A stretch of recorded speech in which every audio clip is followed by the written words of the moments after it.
Setelah kita dapatkan materi mengenai dasar-dasar perancangan dan tahap-tahap dalam perancangan, saatnya kita menyimak penjelasan mengenai perancangan filter Butterworth.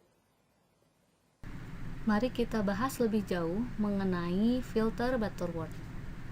Berikut adalah beberapa langkah desain filter Butterworth. Langkah yang pertama adalah sketsa filter analog yang akan didesain.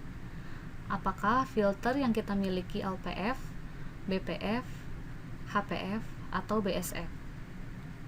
Langkah yang kedua, setelah kita sketsakan, lakukan normalisasi ke LPF Butterworth, sehingga baik LPF, HPF, BPF, atau BSF dari filter analog yang kita miliki itu akan menjadi LPF Butterworth.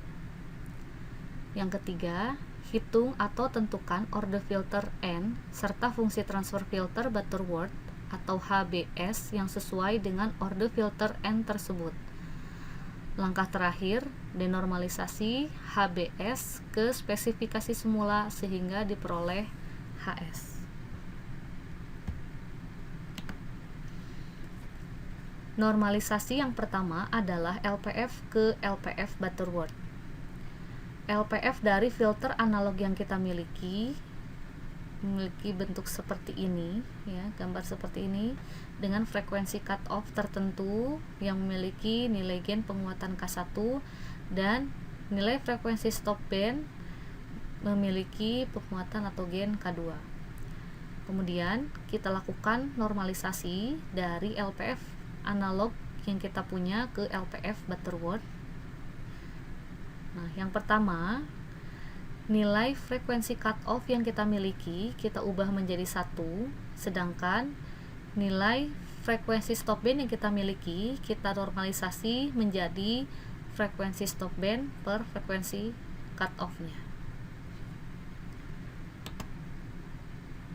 Untuk normalisasi BPF ke LPF Butterworth, kita dapat lakukan seperti ini. Kita lihat bahwa BPF memiliki 2 buah frekuensi cutoff dan 2 buah frekuensi stop, ya. Frekuensi cutoff yang pertama kita ubah nilainya menjadi -1, dan frekuensi cutoff yang kedua kita ubah nilainya menjadi +1. Frekuensi stop yang pertama kita ubah menjadi A, dan frekuensi stop yang kedua kita ubah menjadi B, di mana A dihasilkan dari omega S1 kuadrat dikurangi omega C1 omega C2 per omega S1 dikalikan dengan omega C2 dikurang omega C1. Sedangkan nilai B kita peroleh dari omega S2 kuadrat dikurangi omega C1 dikali omega C2 dibagi dengan omega S2 dikalikan dengan omega C2 dikurangi omega C1. Untuk normalisasi HPF ke LPF Butterworth, kita miliki filter analog BPF dengan omega S yang memiliki penguatan atau gain K2 dan omega C yang memiliki penguatan atau gain K1.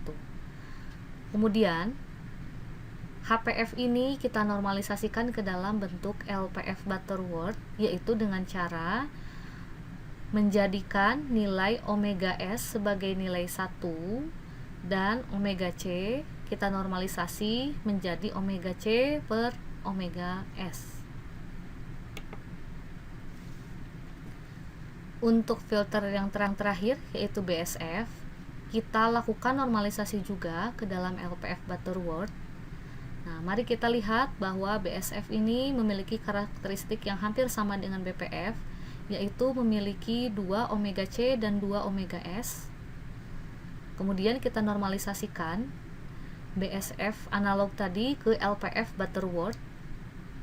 Langkahnya adalah mengubah omega S1 menjadi nilai -1, kemudian nilai omega S2 kita ubah menjadi 1. Untuk omega C1 Dan omega C2 ini akan kita gunakan dalam perhitungan nilai A dan B. A kita peroleh dari hasil perhitungan omega S1 kuadrat dikurangi omega C1 dikali omega C2 dibagi omega S1 dikali omega C2 dikurang omega C1. Sedangkan B itu kita peroleh dari hasil perhitungan omega S2 kuadrat dikurangi omega C1 dikali omega C2 dibagi dengan omega S2 omega C2 dikurangi omega C1.